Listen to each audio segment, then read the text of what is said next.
મ્યાનમારમાં ફસાયેલા ભારતીય યુવકો અંગે ઇન્સ્ટાગ્રામ ચેટિંગથી મોટો ખુલાસો। ઇન્સ્ટા વાતચીતમાં કુલ 22 ગુજરાતી ફસાયેલા હોવાનો ઉલ્લેખ। મ્યાનમારમાં ફસાયો વડોદરા સાંઢાશાલ ગામનો એક યુવક। વડોદરાના 6 યુવકો હોવાનો ચેટમાં ઉલ્લેખ છે। સુરત અને નવસારીના યુવકો પણ મ્યાનમારમાં ફસાયેલા। ગુંજન નામના યુવક ઇન્સ્ટા ચેટમાં સરકાર પાસે મદદની ગુહાર લગાવી। એકલા ગુજરાતી નહીં, તમામ ભારતીયોને પરત લાવો। ગુંજનના પરિવારજનોમાં ચિંતાનો માહોલ છે। સાંઢાશાલના ગુંજન શાહની માતાએ સરકારને વિનંતી કરી।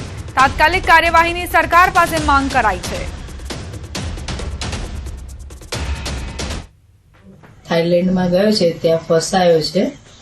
મ્યાનમારની સરકારે એમનું ઇમિગ્રેશન કરી દીધેલું છે અને આપના સરકારશ્રીમાંથી એમને પહોંચતું પણ કરેલું છે અને એ લોકોને લાવવા માટે ત્વરિત કાર્યવાહી કરે એવી અપીલ કરું છું।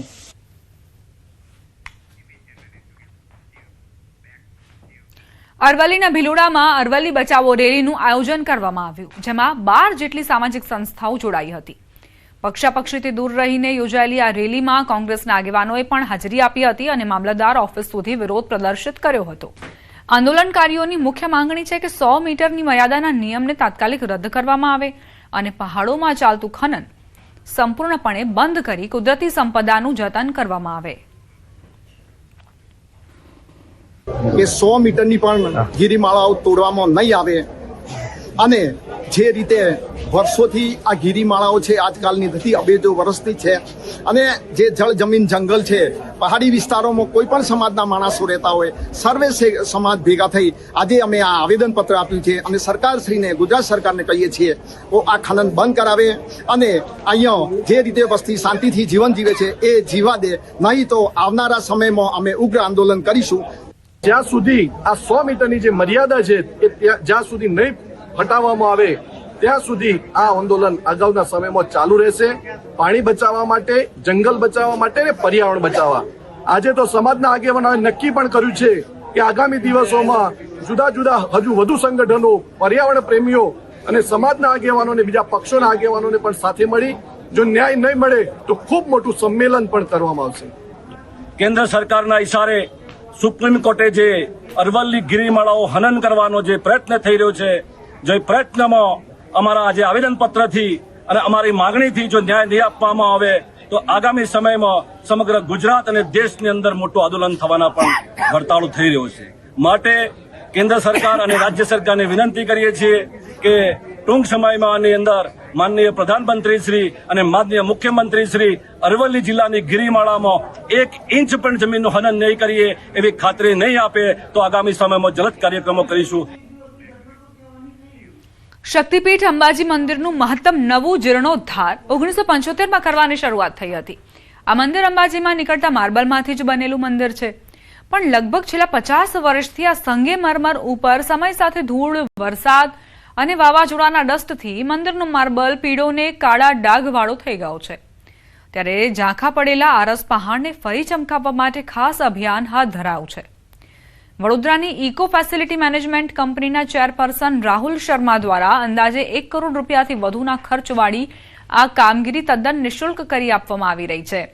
પાવર વોશ અને સ્ટીમ વોશ જેવી આધુનિક ટ્રીટમેન્ટ દ્વારા 3 તબક્કામાં 180 દિવસમાં સફાઈ પૂર્ણ કરવામાં આવશે, જેનાથી અંબાજી મંદિર ફરી એકવાર પોતાની સફેદી સાથે સંગેમરમરવાળું ચમકતું જોવા મળશે।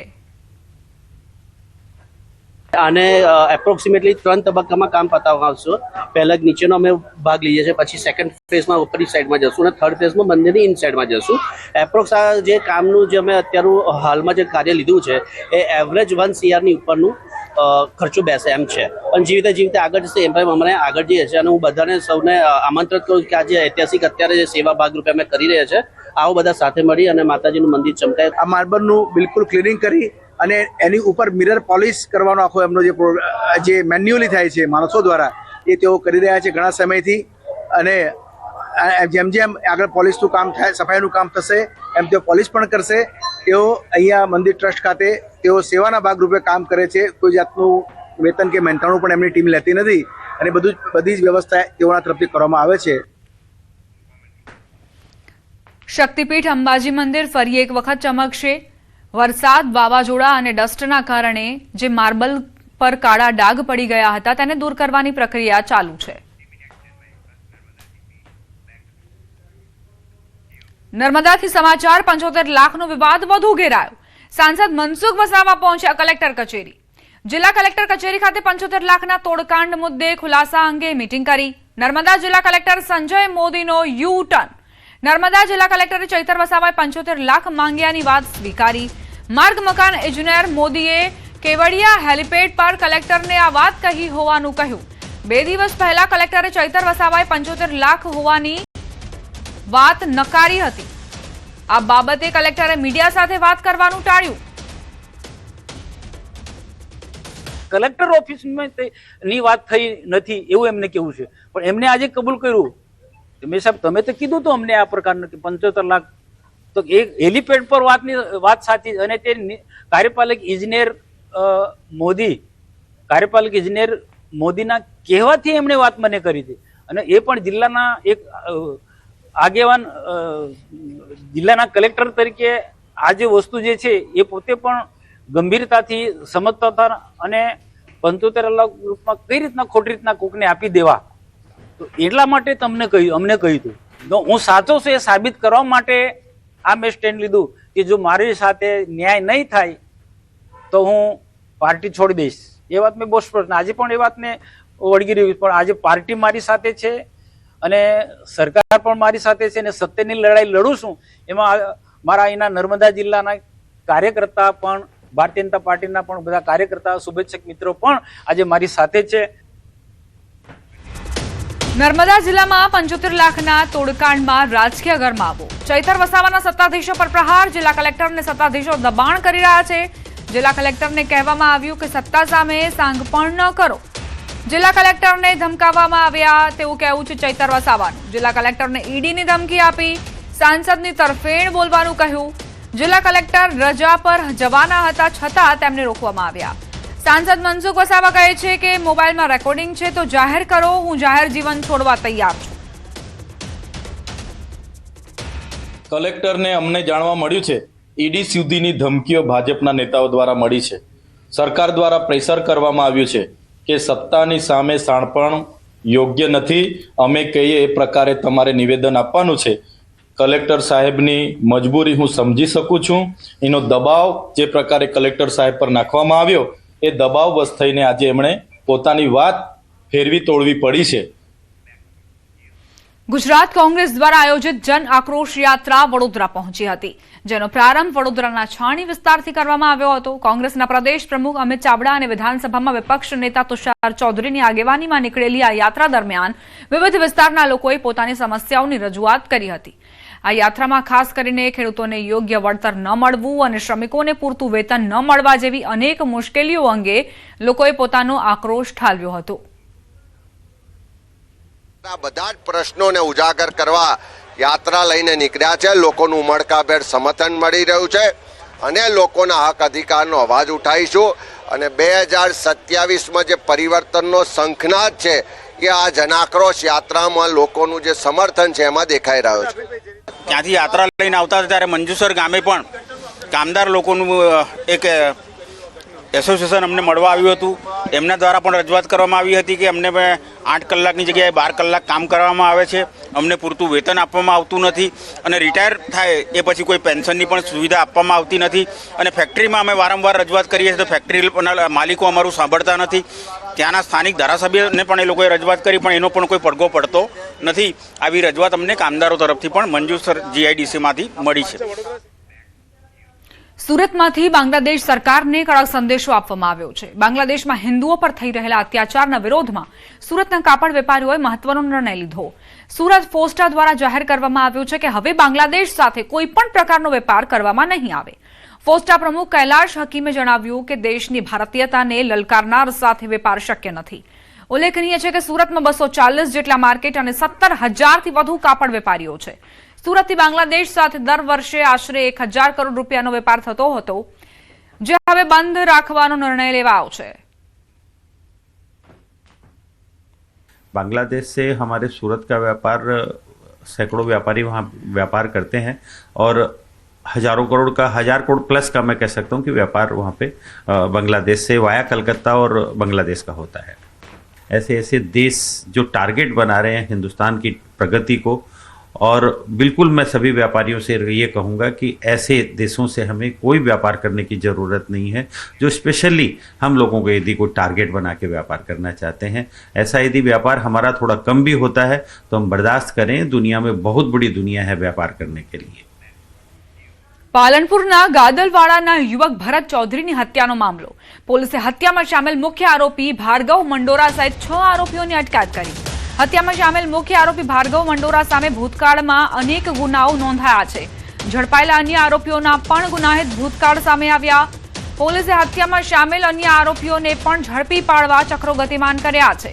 ભરત ચૌધરી નામના યુવકની 50,000 રૂપિયાની લેતી દેતી મામલે ઘાતકી રીતે હત્યા કરાઈ હતી.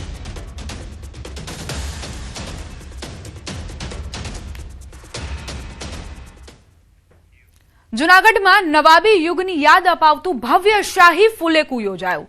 જાણીતા અચ્ચુભાઈ બગીવાડાના પૌત્ર તોકીર ખાનના લગ્ન પ્રસંગે આ ઐતિહાસિક ફુલેકું નીકળ્યું. ચાંદીની બગ્ઘી, હાથી, ઘોડા અને રાજવાડી ઠાઠમાઠ સાથે ફુલેકું શહેરભરમાં આકર્ષણનું કેન્દ્ર બન્યું. નાચતી કુદરતી ઘોડીઓ, સીધી બાદશાહનું નૃત્ય, બેન્ડ બાજા અને ઘોડાઓની કરતબોથી લોકો મંત્રમુગ્ધ બન્યા. 5 કિલોમીટર લાંબા ફુલેકાને જોવા હજારો લોકો ઉમટી પડ્યા. અમારી પરંપરા જાળવવા માટે અમે એક વરઘોડો, શાહી વરઘોડાની પરંપરા જાળવી રાખવા માટે અમે આયોજન કરીએ છીએ, જેથી કરીને અમારા લોધી પરિવાર એક વંશવારો સંભાળવા માટે, એક સંસ્કૃતિ જાળવવા માટે અમે અમારા ભત્રીજાને જે તોકીર ખાન, ફજલ અહેમદ ખાન લોધી પરિવાર બધી વિલંબ કરીએ છીએ. એ આયોજન અમારા નવાબી વખતમાંથી પરંપરાથી હોઈ આવે છે અને અમે જાળવી રાખ્યો છે. 31 ને લઈ ગીર સોમનાથ જિલ્લા પોલીસ એક્શન મોડમાં. સંઘ પ્રદેશ દીવ સાથે જિલ્લાની બોર્ડર ચેકપોસ્ટ પર પોલીસે ચુસ્ત બંદોબસ્ત તૈનાત કર્યો છે. 26 કર્મીઓ આગામી 31 સુધી રાઉન્ડ ધ ક્લોક ફરજ પર રહેશે. જિલ્લાના સંઘ પ્રદેશ દીવને જોડતા હાઈવે પર ડ્રિંક એન્ડ ડ્રાઈવ કરતા ચાલકો અકસ્માત સર્જે નહીં તે માટે માઉથ એનાલાઇઝરથી ચેક કરવામાં આવશે. સંઘ પ્રદેશ દીવમાંથી ગુજરાતમાં દારૂ ઘુસાડતા હોય તેને લઈને ગીર સોમનાથ જિલ્લાની પોલીસ સજ્જ બનીને દીવને જોડતા ઉનાના તળ ચેકપોસ્ટ અને માંડવી ચેકપોસ્ટ પર પોલીસ સ્ટાફ તૈનાત કરી બાજ નજર રાખી રહી છે. અને જો કોઈ દારૂ પીધેલી હાલતમાં કે વિદેશી દારૂની હેરાફેરીમાં ઝડપાશે તો કાયદેસરની કાર્યવાહી કરાશે. રાઉન્ડ ધી ક્લોક વાહન ચેકિંગ કરવામાં આવશે, જેમાં પીએસઆઈ, ત્યાંના ઇન્ચાર્જ પીઆઈ એની સીધી દેખરેખ નીચે અને પોલીસ, જીઆરડી અને એસઆરડીના મળીને કુલ 26 માણસોનો ઉપયોગ કરી અને 2 શિફ્ટમાં રાઉન્ડ ધ ક્લોક આજથી જ વાહન ચેકિંગ શરૂ કરવામાં. એ વાહન ચેકિંગ 1 તારીખ સુધી ચાલુ રાખવામાં આવશે.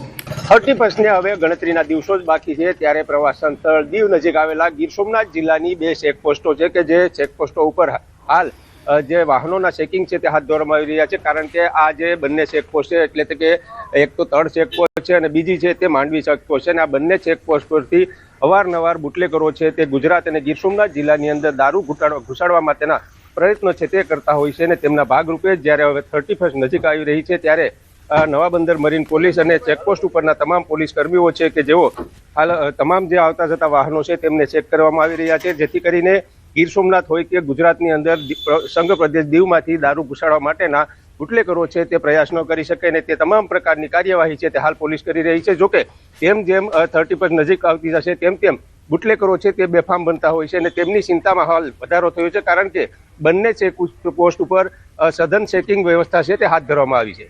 દિનેશ સોલંકી, ન્યૂઝ 18 ગુજરાતી, ગીર સોમનાથ. 31 નજીક આવતા જ વલસાડ જિલ્લામાં પોલીસ એલર્ટ મોડ પર છે. જિલ્લામાં ઠેર ઠેર વાહન ચેકિંગ કરાઈ રહ્યું છે. જોકે રાજ્યની વલસાડ જિલ્લામાં આવતી આંતરરાજ્ય ચેકપોસ્ટો પર વિશેષ સુરક્ષા બંદોબસ્ત ગોઠવવામાં આવ્યો છે. ત્યારે સંઘ પ્રદેશ, દમણ દાદરા નગર હવેલી અને મહારાષ્ટ્રની હદ પર આવેલી આંતરરાજ્ય ચેકપોસ્ટ પર વલસાડ જિલ્લા પોલીસ દ્વારા ચેકિંગ કરાઈ રહ્યું છે. પોલીસની આ કાર્યવાહી દરમિયાન દર વર્ષે લાખો કરોડો રૂપિયાનો દારૂનો જથ્થો પણ ઝડપાય છે.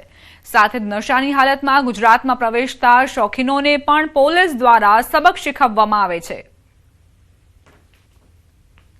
31 નજીક આવતા જ વલસાડ જિલ્લામાં પોલીસ એલર્ટ મોડ પર જોવા મળી રહી છે ને ખાસ કરીને વલસાડ જિલ્લાને સ્પર્શતી જે આંતરરાજ્ય ચેકપોસ્ટો છે ત્યાં આગળ વિશેષ બંદોબસ્ત ગોઠવવામાં આવ્યો છે અને સાથે જ કડક વાહન ચેકિંગ પણ કરવામાં આવી રહ્યું છે। અત્યારે આ જે દ્રશ્ય છે તે દ્રશ્યો સંઘપ્રદેશ દમણ અને વલસાડ જિલ્લાની હદ પર આવેલા છે દાભેલ ચેકપોસ્ટના છે।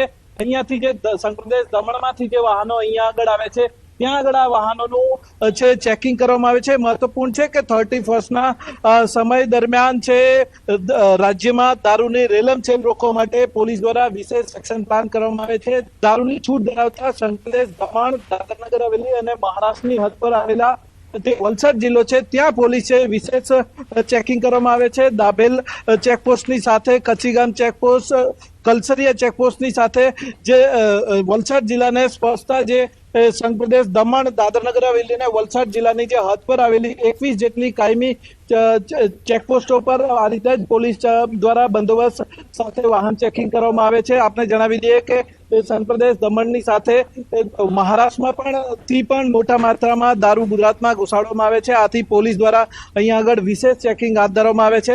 અહીંયા આગળ જે રીતે જોવા મળી રહ્યું છે કે જે રિક્ષામાં આવતા વાહનોને પણ અહીંયા આગળ રોકી અને જે પેસેન્જરો છે તેમને ચેક કરવામાં આવે છે। દર વર્ષે કરોડો રૂપિયાનો દારૂ છે ગુજરાતમાં અહીંયા આગળ સંઘપ્રદેશ દમણ, દાદરાનગર હવેલી અને મહારાષ્ટ્રથી આવે છે। આથી એને રોકવા માટે અને વિશેષ કરીને 31ના સમય દરમિયાન છે અહીંયા આગળ પોલીસ વધારે સુરક્ષા રાખે છે અને વધારે સઘન ચેકિંગ કરવામાં આવી રહ્યું છે।